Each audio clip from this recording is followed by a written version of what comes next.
Hello, everyone. This is your host, Susan Rosin.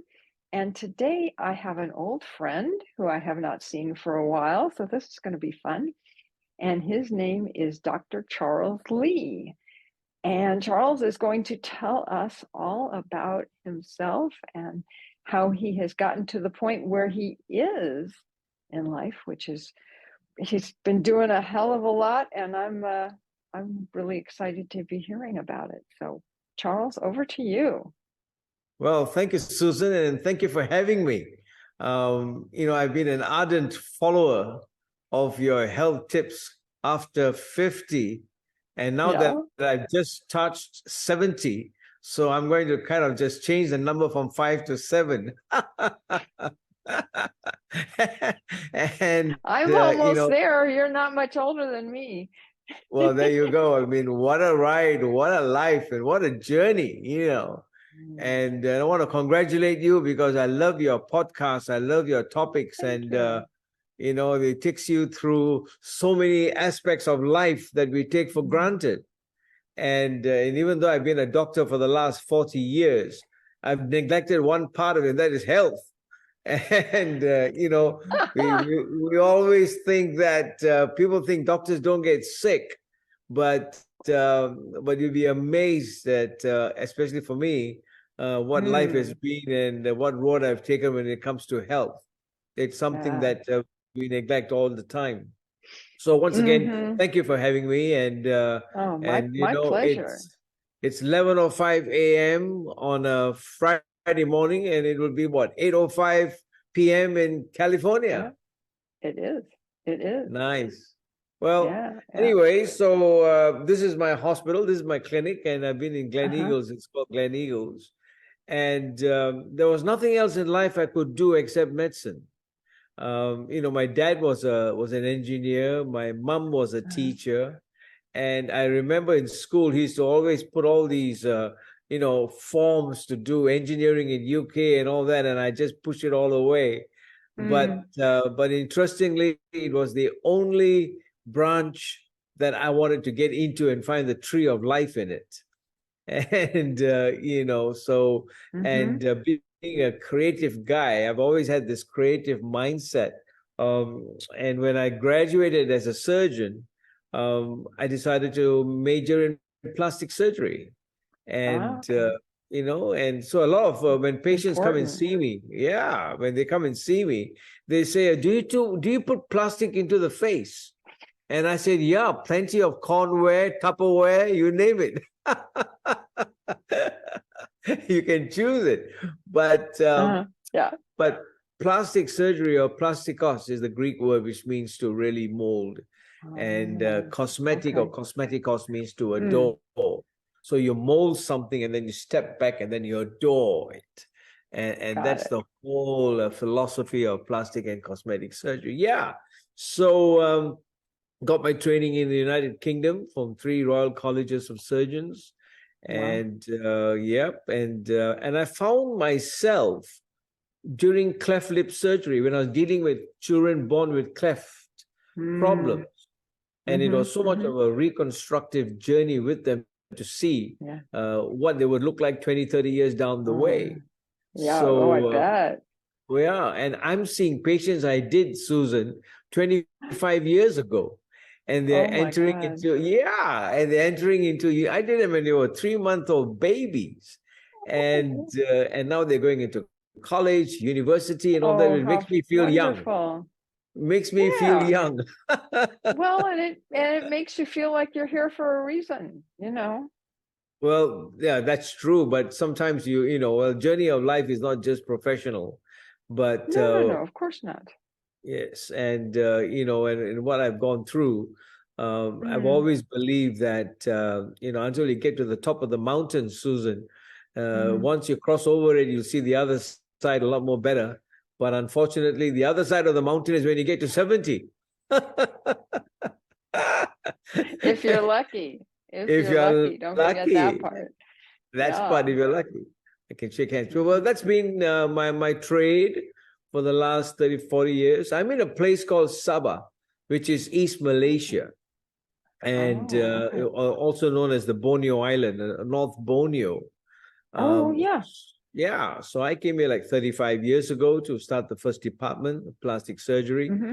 And I stayed here ever since because it's a different moon, different sun, and the sunset here is beautiful. So I decided to stay on and crafted my life. And so I'm in the process of writing my memoir now. All right. Looking back through the lens of what it is to live a life, with full. So there you go. So that's a bit of my my professional, masquerading as an imposter. Now, that's not true. That's not true. But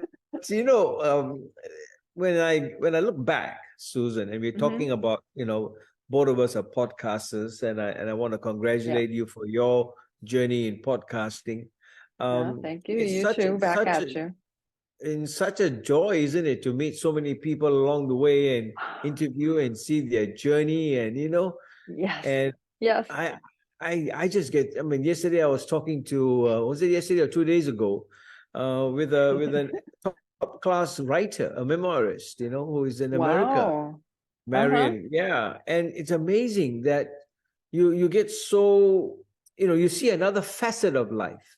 You see, as a doctor, the biggest, within inverted commas, handicap of being a doctor, if I can put it that way, is that we work in a closed loop system.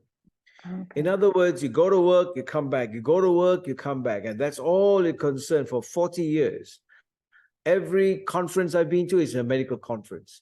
Every meeting that I've been to is a medical meeting. You know what I mean? So you're in this closed loop, and it has its side effects. It has its, bad side to it. And so the mindset is very much fixed, you see. And there's so many things. I mean, I may have been a consultant for the last, 20, 25, 30 years, 35 years. But I have lost touch with everything else in life. That's the price you pay. It's called a flea mindset. They did this study where they put these fleas into a bottle, Susan, and then they covered it. And after 3 days, they removed the cover, and the fleas were still jumping in the same place, even their offsprings. And so I tell my colleagues, and I said, you can be a doctor, but there's a price to pay because you just don't have the time or the aptitude to know what's happening around you. You're so focused. And the only non-medical conference or seminar that I've been to is how to develop a millionaire mindset. Okay. All right. That was the first. Interesting, because I thought myself, what on earth has happened, But that's a price to pay. And it's only now, over the last 2 years, I've taken what's called a sabbatical, where, my children are all doctors, 3 of them. And I decided to move out and stay on my own so that I can just examine. Socrates said these words. He said, the unexamined life is not worth living. That's right. So I decided to pause, press the stop button, and assess what on earth has happened. And it is there that I touched into this whole concept of mindfulness and what it is, because I never knew what it is to pay attention to the moment. I was always paying attention to my patients. All right. Or just whatever was happening next, right? That's what people whatever's get fixated happening on. Absolutely. Moment to moment, what's happening today. We've got children, how to put them through this, that, give them everything you've sold your life out to, but nothing has come back in to fill that void. And then you realize, oh my goodness, when I was touching you about a year ago, health tips after 50, and I said, now she's telling me. I said, I wish I'd already passed it. So what am I going to do? Catch up? Play? But you realize that, especially when you're a professional and you've had this closed loop system that you've been in. In fact, the whole healthcare service is in that closed loop system. Sure. Yeah. Medicine is open loop. Medicine is always on frontier. It's always making ventures ahead. But professionals within a healthcare system in any country is a closed loop. We're only concerned about what we're doing and what we're supposed to do within an administrative model. All right. But there's a price to pay. So I have lived my life very much on my own, alone, in the sense within inverted commas, because there's just no time to interact with your colleagues or whatever. It's just work and back, the kind of thing. And I struggled through life. I mean, it was not easy at all. And that's why my memoir is titled "Discovering the Courage to Fail." You see, and know that you're not alone. Well, that's the other dimension of it. But we always talk about the courage to win. I mean, when you talk to your podcasters, when you talk to your guests, I don't think there's any coach that is coaching how to fail. No, probably not. I don't have a lot of coaches on anyways. I do coaching, but I don't end up having any of them on I'm sure guests. I'm sure just off the bat, I don't think there's any somebody who says, look, I'm a coach. Or what do you coach? How to fail? No. We all want to be successful in life, isn't it? Yeah. I think interestingly enough, there are a few out there that do kind of come from that side, right? Because people get so obsessed with having to succeed that they don't, even if they do succeed, they don't notice it because they're so, like this with blinders on. Yeah. And it's like a cliche that you have to fail in order to succeed. You know what I mean? That's right. And I think that, there's so many types of failures, but, you can say mistakes, you can say, omission and commission and acts of all sorts of stuff.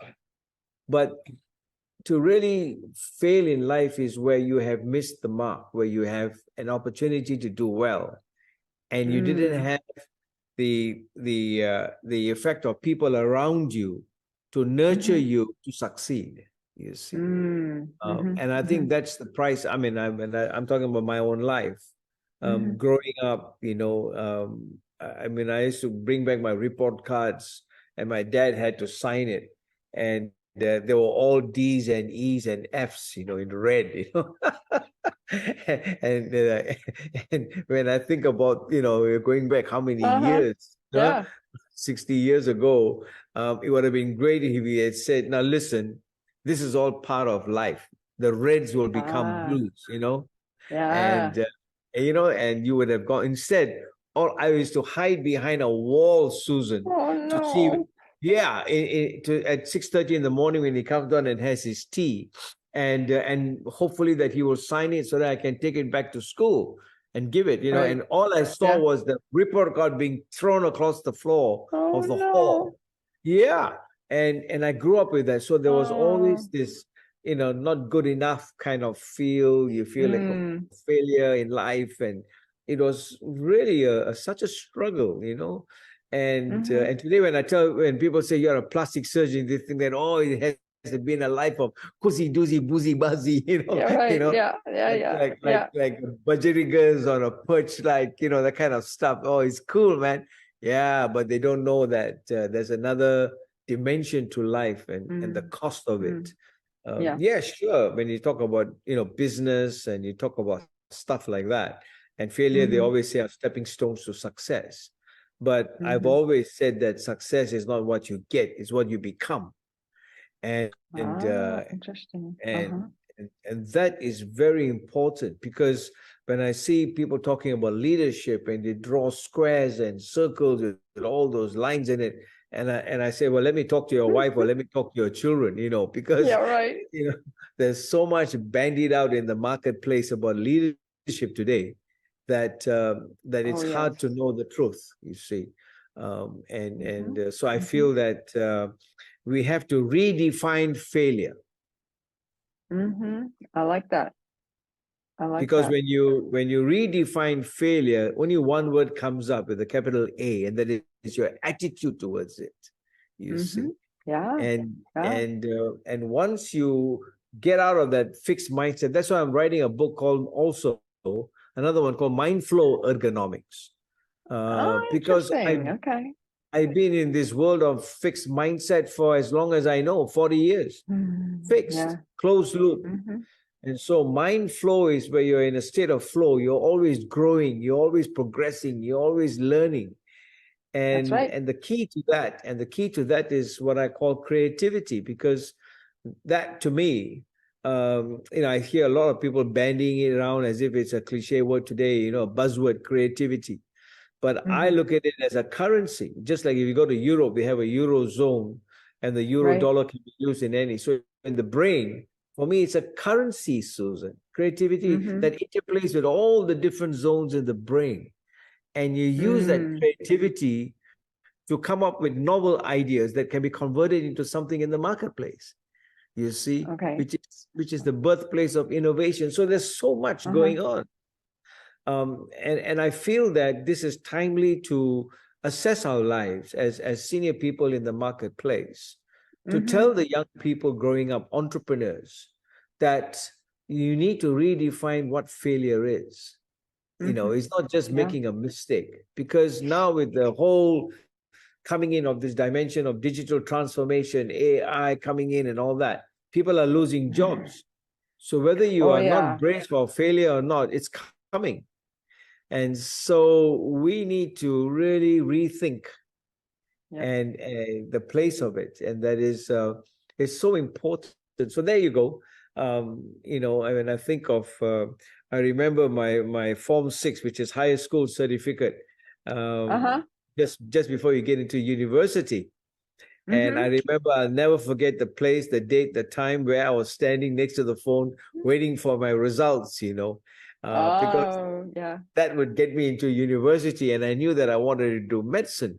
And so my cousin was working in the education department. So I knew he would get the results even before the nation gets it. So I was waiting for him. And the phone rings and he says, "Charlie." And I said, "Yeah, you failed." Oh, no, he was kidding you, right? No, it was true. And I just stood there and I said, "Sorry, come again?"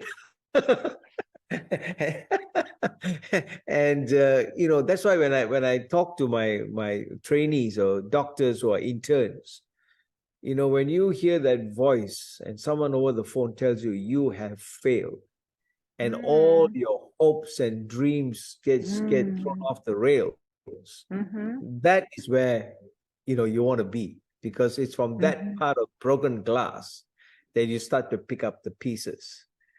And so that absolutely. And I think the other part of that too is that once that's happened, then there's no fear to do other things because you've already failed. So there isn't anything, you can't go further down. The only thing is just, out at the same level or higher. That's right. And this is why, and you said it, you're pointed, absolutely pointed, Susan. But the point is that in life, there are so many facets to that failure, you see. Oh, yeah. And so when I think of relationships and I think of my children and all the stuff that has gone on, I just wish I could rewrite the books. And we all wish we could do that. It does. Correct. And I want, you can't, true. So let it go, okay? Yeah, letting it go is one thing. Admitting to it is another. You see, because by human nature, we have developed, the brain has a wonderful way of editing and deleting failure. But the scars that have left, no plastic surgeon can try and heal them. In fact, my first chapter is called More Than Just Scars, because when patients walk in here and they got a scar, doctor, can you just let this disappear? They use the word disappear.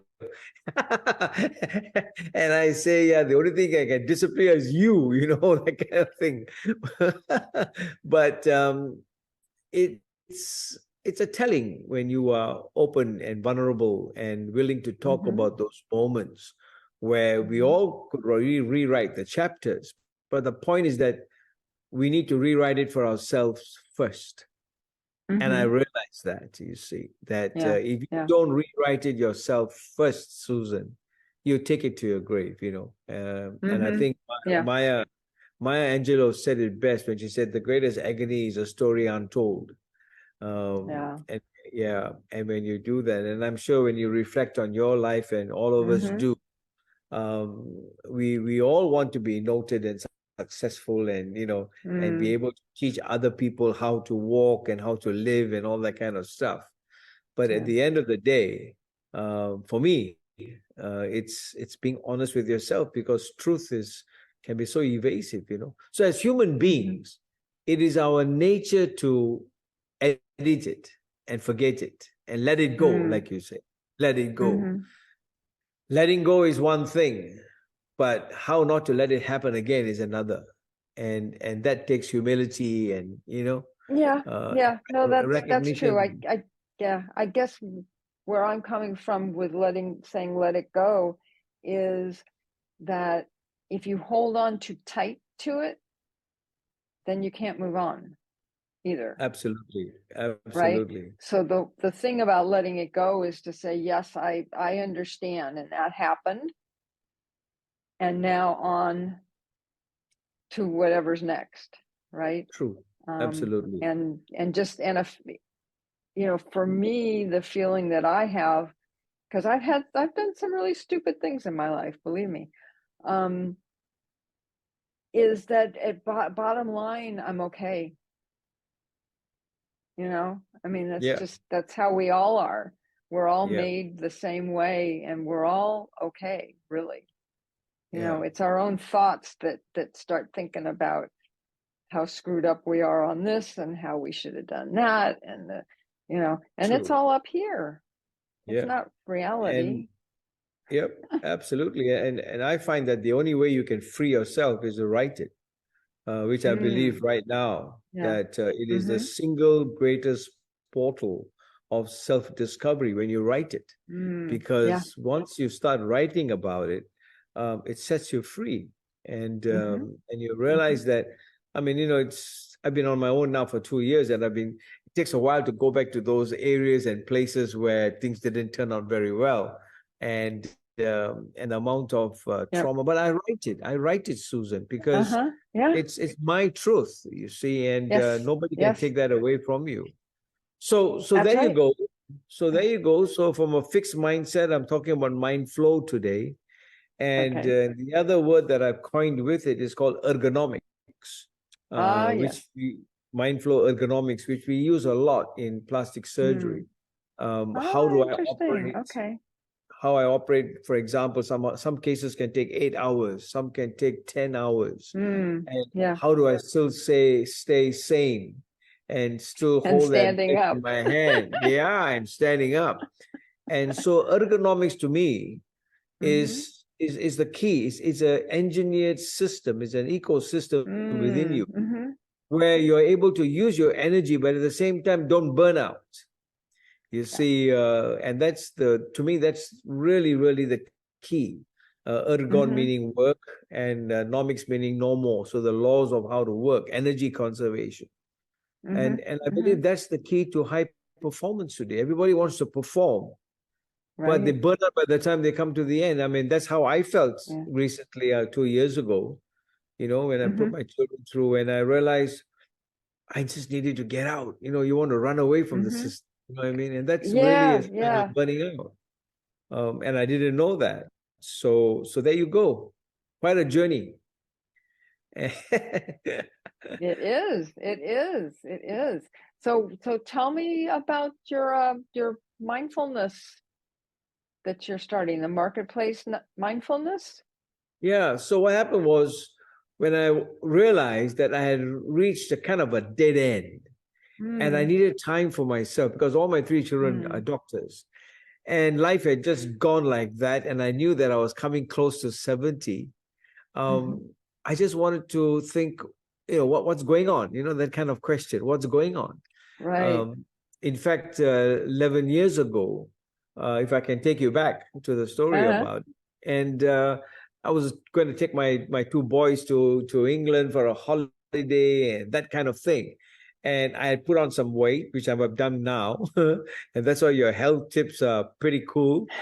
And the problem is whether we follow them. And so I was going up to England, and then I thought I'd just check my blood pressure was a bit wonky. And my cardiologist said, why don't you have a look at your heart? And I said, okay. And I'm flying off in 6 days, you know. So they did an angiogram, and all the three vessels were gone. Oh, no. All three pipe systems all blocked up. And he said, well, you need open heart bypass surgery, period. Yeah, right. And now, and not when you get back, but now. That's right. 11 years ago. Thank God I didn't have a heart attack or anything. But this is a warning to everybody. You see that even though as doctors, even though as professionals, stress ate me up from the inside. The whole journey of life took a toll. And I didn't know that I was dying on the inside, you see. And I always tell people today, don't die before your death. You know, one day all our systems are winding down. Yeah. And that was some people say it's a wake-up call. I said, I still haven't woken up because I'm still doing the wrong things. Well, that's a whole different conversation. That is a totally different conversation. But anyway, I went for it. And my first one of the first few, I was in ICU, which is really the title of the book. And well, you know, and I was wondering what on earth has happened lying in the intensive care unit, which I go and see my patients in. And there was I. And my daughter comes along, and I said, take a picture. And she said, Daddy, what look, you know, all tubes coming on, wires coming on. What are you trying to do? Yeah. And I said, no, I want to start a website. And she said, why? I said, no, it's called HEARTtalk. And that was the birth of my podcast, HEARTtalk. Because what happened was after that, I was having signs and symptoms. I wanted to commit suicide. I couldn't sleep. I was having insomnia. My mind was going berserk. And then I was Googling, you know, how to treat insomnia and all that kind of stuff. And then I realized, Susan, I'm a surgeon, I'm a doctor, but I'm also a patient. All right. So and then that's what you were, as a patient. Absolutely. So why Google when I can ask the consultants right on time with camera on? That's what they're getting paid. That's what they're getting paid for. So there you go. So, you know, I remember growing up, there was a TV channel, a kind of a series called Have Gun Will Travel. Oh, yes. Yes, I remember that. Yes. So this time I said, Have Camera Will Travel. And so everywhere I went with my conferences, I took my camera along and then looked up who is the cardiothoracic surgeon in that city. And then that's it. Come on, sit down there. Let's talk about it. And so one of my first clinical psychologists that I interviewed or had a conversation was in Sydney. I went for my conference there. Yeah, Claudia Rothart. And she said these words, you know. She said, Charles, be kind to yourself. Thank you. I looked at her and said, what on earth are you talking about? You know, should I go and have a glass of wine or what? You know, if necessary. If necessary.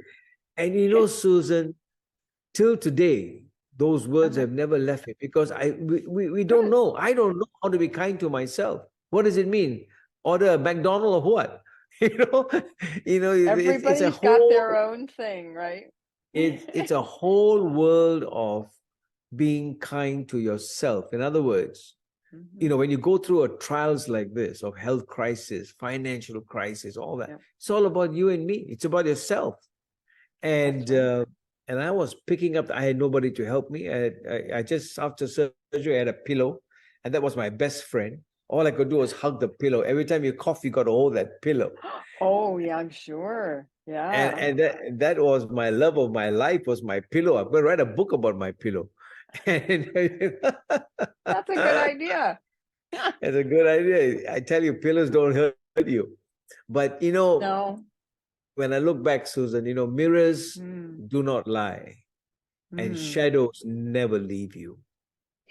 And I believe that when you're honest with yourself, and I see so many things, even till today, struggling to change some of our ways. And that's why it's all about the self. It's all about your mind, your mindset.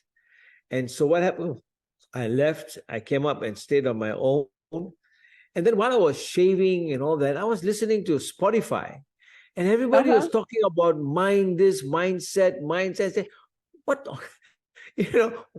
what is happening, You remember that I've had this closed loop system for nearly 40 years, not knowing, never heard of all these words before. And then suddenly I heard mindfulness. I said, where's my mind been all these years? That kind of thing, So I imagine that. I never heard the word before, mindfulness. I didn't know what on earth was it about. And so that opened the door, but it was more of a spirituality involved in it, you see, because I wanted to know.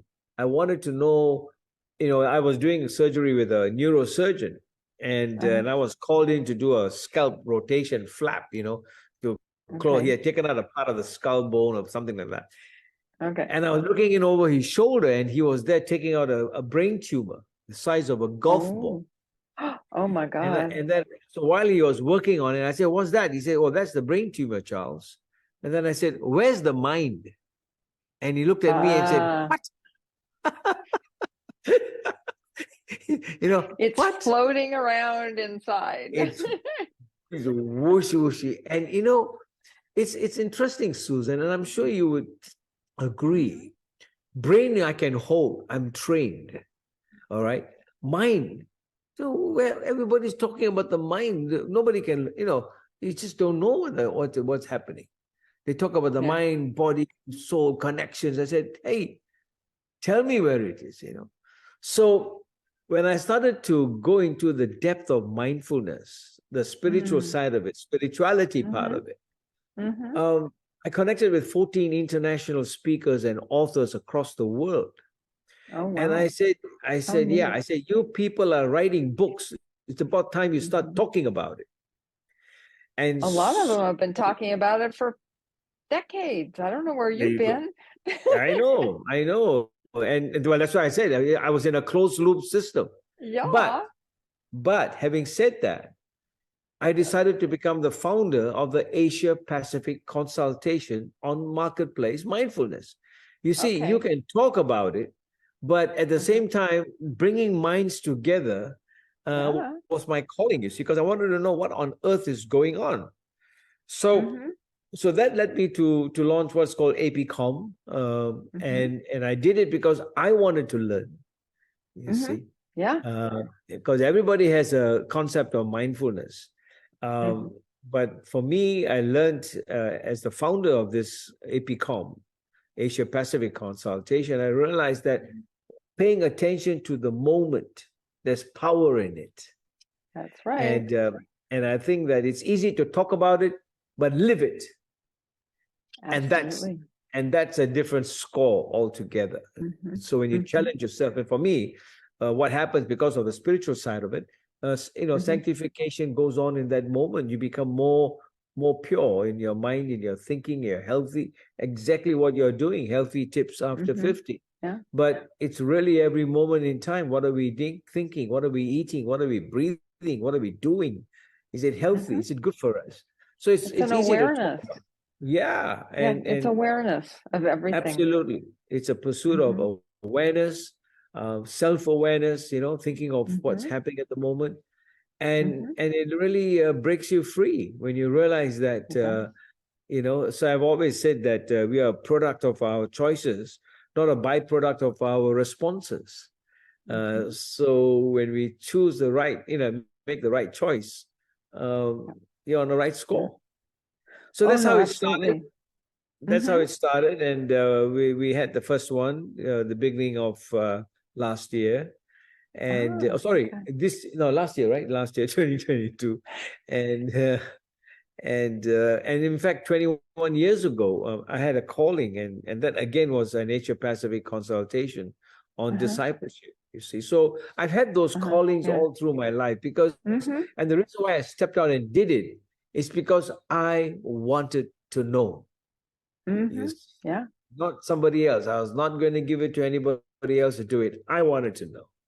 And so when you are living on that kind of a level of initiative or creativity that you want to know more than what you knew yesterday, makes life interesting.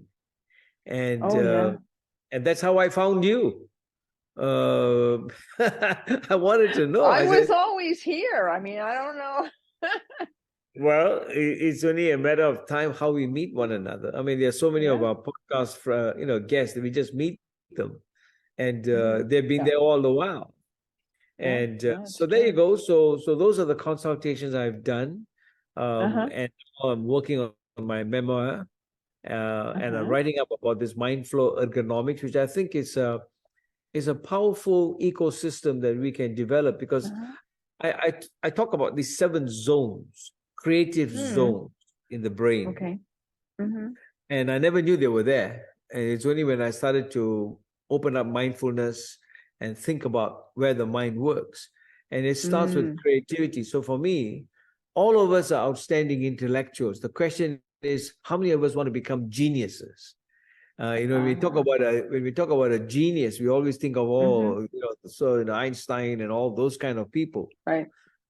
I'm looking at a genius like you to think of how to do this podcast, how to press this, how to do that. We've all got a mindset that we can explode with. And so I realized that having been in a closed loop system, I now come into a mind flow, which is open loop, and that anything goes if you've got your mind to it.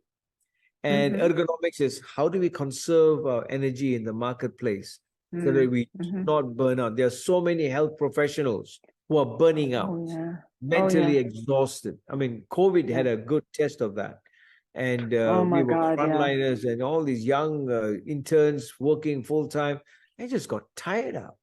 And so that's the problem of the healthcare system, because it's all in a closed loop, And I always say this, that, Susan, when you think of the medical field, there are two faculties that I wish I'd studied before I did medicine. And one is psychology. All right, because that would have been a very good setting for every doctor, psychology. And the second one is creative writing, how to write.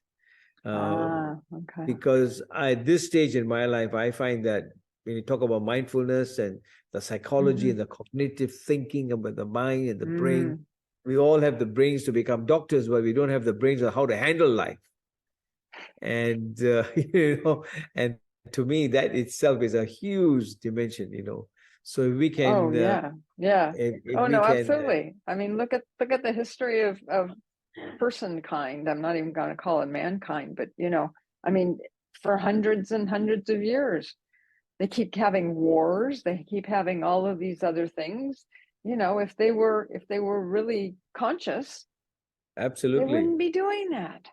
Absolutely, and that's why when they come to see me in plastic surgery as a plastic surgeon, they talk about anti-aging, and I've always said, listen, there's nothing to be against aging. There's no such thing as anti-aging. Aging for me is a side effect of living. That's right. That's right. If you're not aging, you're dead. If you're not living, you're not aging. I mean, period. Okay. Well, that's right. Exactly. So it's a side effect of living. So why don't you embrace it? So I tell my patients that. And so for the last 35 years in my practice, I market what is called smart aging. You see? Very nice. So the smartest way to anti-aging is smart aging. How do I, if I know that there are 30,000 odd skin cells that die every day, how do I keep 10,000 or 20,000 so that tomorrow I have more cells alive than dead? All right. And that's smart. That's what aesthetics is all about, So the stuff that I've seen, what I used and learned 35 years ago, and today in my place, the amount of equipment, the technology, the biovitalization product that have come on, to me, it's like a world in a world, that kind of thing. And so when women come in here and I talk the whole philosophy about, like when you want to buy a bed, let me ask you, when you want to buy a bed, what do you look for? Something that's comfortable and that I wouldn't wake up in the morning and have a backache. All right. Okay. So when you say comfortable, what aspect of the bed are you looking at? Not, I feel like Goldilocks, not too hard and not too soft. So what are you talking about? What are you talking about? The mattress. I don't know. Absolutely. Oh, okay. Absolutely. So the same when you said thing, bed, that's what I was thinking of. Yeah. Well, the bed is all on the mattress. The mattress is part of the bed. So I asked them the very same question. And the reason why I use bed is because they'll say, it must be strong. The wood must be strong. They go into all the other aspects of the bed except the mattress. And I don't care about the other stuff. Exactly. So I tell them that that's what I do. It's called matrixing. In other words, that as we age, the quality of the mattress gets withered away and gets thinner and thinner. Okay. And so what I do is build that whole mattress up. So it's called matrixing by means of all sorts of treatment that we do here. And so when they realize that, it's all about investing in the quality of life, the quality of your skin. Our lives are so loud that we don't hear our skin saying anything, you see, and when it's crying out. So I think these are aspects of life where we need to stop and listen to what the body is saying, because the body doesn't lie. And what is my skin telling me? And so I think it's fascinating, because these are aspects of life that I've learned that there's so much that we have today that we can age smart. It's easy to talk about it. I mean, I've been, you're the best person for me to ask you, because I came out also to lose weight, and I and I was living by myself, and we have what's called Grab here, where you just dial a number and the guy brings the food to you. Oh, one of those things. Yeah. Okay. One of those things. So, and I tell you, that's malignant, because it's so easy to suddenly go hungry at 11 o'clock at night and ding, call, and the guy brings the food. Not at my house. And the word that is missing is discipline, because I'm living alone, you see, so I don't have Rosin next to me to tell me now. Okay. And so I lost 10 kgs. Okay. That's about 25 pounds or something like that. In the course of about 3, 4, 5 months. But I put them back. I put it all back within 6 weeks. It was called emotional eating, emotional buying. Yep. My mind was playing havoc. And then I'll go and listen to healthy tips after 50. And I say, Susan, change the number. Change the number. Healthy tips after 70. Tell me what to do, Susan. It's the same stuff. It doesn't, it's no different. I know.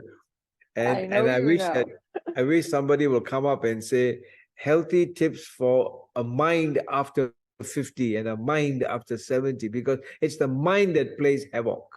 And, it's nothing like, I'm going to have a nice steak today or go dry. But there you go. I mean, so many things have been happening in this life for me. Sounds like it. And I just am so excited that I'm still able to work, still operating. And then I've got 2 lovely girls who keep the place alive. I'm in the process. I'm in the process of writing this book called ICU. That's going to be very exciting. And I put it into a book like this, even though I've only got 2-3 pages of it writing. But like any surgeon, you like to see the complete product before you start, you see. So absolutely. Yeah. So that gives me an insight. It's just like, like I said about cleft children, I would draw a picture of what the child would look like and the lip would look like as a complete product. And, so there you go. So it's exciting. And that's about what's happening to the moment. Well, that's good. It sounds like life is treating you well, other than the extra pounds, but you could take care of that yourself. I tell you something, writing has taken me back to those days that were so real. And by writing about it, and bringing it out, for me is a big healer. Yeah, I really feel set free. Yes. Oh, to isn't the it incredible? trauma, Yeah. the trauma of Yep. growing up and Yep. my own dad and what happened, and it's Mhm. horrible. And then I realized, Susan, that I was doing the same thing on my own children, you see, and without knowing, because That's what I happened. I was hurt so badly that Yeah. I wanted to protect them so much, at the same time hurting them in the process. You know what I'm trying to say? Mhm. Um, Yeah. and Yeah. um, and that's what I'm writing about. Mm-hmm. And I feel that you just wish that life was, when people say about life treating you better, it's all about you and me at the end of the day. Mm-hmm. And, That's right. Life and doesn't do it. life doesn't do it. No. It's your thinking and your mindset and how you You use got it. everything. That's right. And That's right. And the only one who can change your thoughts are you. Correct. So how's your podcasting and all been going on? I mean, talking to everybody and different people with different flows. No, I love it. I love it. It's wonderful. This is my second one today. I got 5 scheduled for next week. So Okay. yeah. So they're all lined up. I only put one out a week. So Fantastic. takes a Fantastic. while.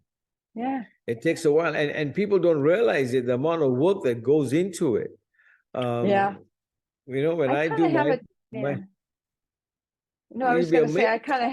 I kind of have a process, Yeah, you have to. so I can. Oh, And, yeah. and I've got my girls with me, so I'll have all my papers all around me. And so when I'm talking, Yeah. I get so involved, and I've got the flow going on. And so people wonder if this is natural for you, Charles. And I say, wait till you see the back scenes. What's going on here? I've got my girls are changing the slides or the sheets of paper. My Okay. There flow, you and go. it's rock and roll, and behind the scenes. But but when you look back, if I were to ask you, how has life treated you? How will you measure your life? Let me rephrase it.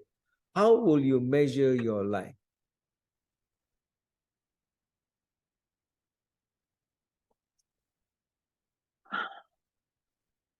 That's interesting because I've never really thought about it. It's never been important to me to measure my life.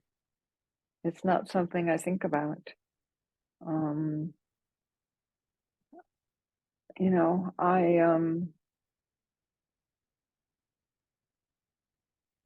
don't know. I like helping people. I like talking to people. Absolutely. I mean, that itself Yeah, and I, is and then just, I was just going to say it, it's not, it's, I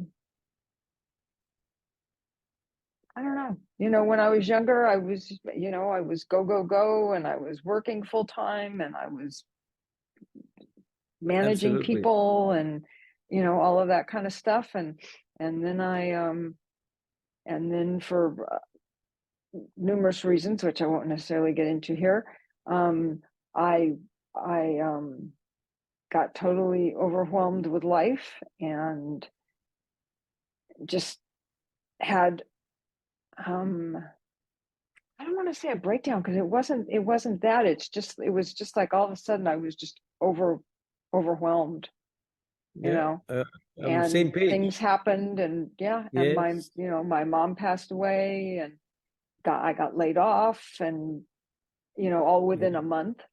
And it was just like, I just kind of stopped for a while, Yeah. kind of This stepped is out of life. I mean, I've been on that page. I know what it is, like Mm, as if the whole ceiling had crashed down, and suddenly you're mm, left with it. You can't pick up the pieces. You don't know what on earth has happened. But mm-hmm, but it's very true. And I think what you're saying is that you're changing lives through your podcasting, mm, because you'd be amazed that every post that goes out, mm-hmm, somebody is listening, and that mm, person will make a change. So sometimes when we measure our lives, we can't measure it in a way that we think we can Yeah. visibly see, but Right. it's happening on the other side. And I believe that having done my Asia Pacific consultations, and nearly 3,000, 4,000 people have signed up. Wow. All That's these, pretty neat. and all these things that have happened over the years. And when I look at my failures, I see the lives that have been changed, and I call that winners, because it's just the audience of one person that can make your life worth its due. Yeah. Oh no, And exactly. Exactly. And that's why, that's why I've started coaching people, and just to help other women going through the same thing I went through. It's kind of nothing like endemic to having women. Yeah. No. It's nothing like having someone hold your hand and walk with you. I never had that wonderful experience for the last 40 years. There's not one person I would call a friend, nothing to be proud about, but it's just that whole closed loop system of living as a doctor within that sphere of family and work and all that. And now I feel I've broken free and trying to see the amount of damage done, collateral damage done while living. It's like as if it's like a cluster bomb has just gone off, and I say, "Wow, I didn't know all this happened," And but anyway, at the end of the day, it's a life well, Well, and you see it all, and you understand it, and that's what's most important. And it's lovely to have you, known you, and had a podcast with you and had a session with you, just to be able to share this part of my life with you. And so thank you for listening to it. Well, thank you. It has always been interesting to have time to talk to you. So absolutely. Yeah. Okay. And I better wrap this up, because we have gone longer than I usually do with people. So there you go. See, you're special. And you're special for listening too. So thank you. Well, thank you very much, Susan. Thank you for having me. Yeah. Oh, it's my pleasure. And I'm going to end this, even though it's appropriate, but it's not exactly appropriate, but I have to say it anyways, that neither of us are doctors, even though you are. And this is not to be seen as medical advice. And with that, I will say that I will be seeing everybody next week.